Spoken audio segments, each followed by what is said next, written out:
প্রবাসীদের কষ্ট কেউ বোঝে না। হ্যাঁ, প্রবাসীদের কষ্ট কেউ বোঝে না, নিজের পরিবারই বোঝে না, আর মানুষের কথা বাদই দিলাম। প্রবাসী ভাইরা মাথার গায়ে পায়ে ফেলে পরিশ্রম করে না খেয়ে কিভাবে 10টা টাকা ইনকাম করা যায় সে চিন্তা মাথায় থাকে, কিভাবে পরিবারকে সুখী রাখা যায় সেজন্য তারা নিজের খাওয়ার কথা চিন্তা করে না। তারা সব সময় চিন্তা করে পরিবারের কথা, পরিবার কি ঠিক মতো চলতেছে কিনা, সন্তান, বউ, মা বাবা ঠিক মতন খাওয়া দাওয়া করতেছে কিনা, মানে তারা সব সময় পরিবারের জন্য চিন্তা করে। আর অথচ পরিবার কিন্তু সেই প্রবাসী মানুষটার জন্য চিন্তা করে না, তারা চিন্তা করে টাকা। আসলে প্রবাসীদের প্রত্যেকটা ভাইদের টাকার মেশিন ভাবে। তারা মনে করে তারা মানুষ না, তারা একটা মেশিন।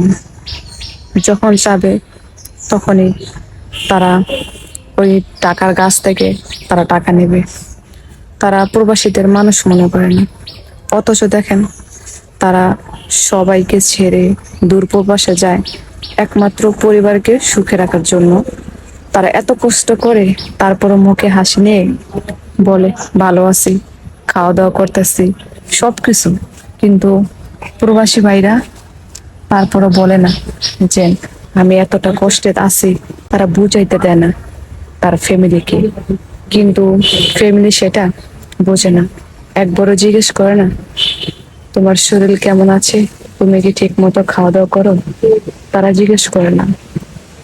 এমন একটা ঈদ যায়, ওই প্রবাসী ভাইরা কিন্তু ঈদের দিনও তারা কাজ করে পরিবারের জন্য। অথচ দেখেন কিছু মানুষ প্রবাসীদের বুকে আঘাত করে। আসলে প্রবাসীদের কষ্ট কেউ বোঝে না, ঘরের লোকও বোঝে না, বাহিরের লোকও বোঝে না। প্রবাসীদের কষ্ট বলে শেষ করা যাবে না। আমি প্রত্যেকটা প্রবাসীদের মন থেকে স্যালুট জানাই।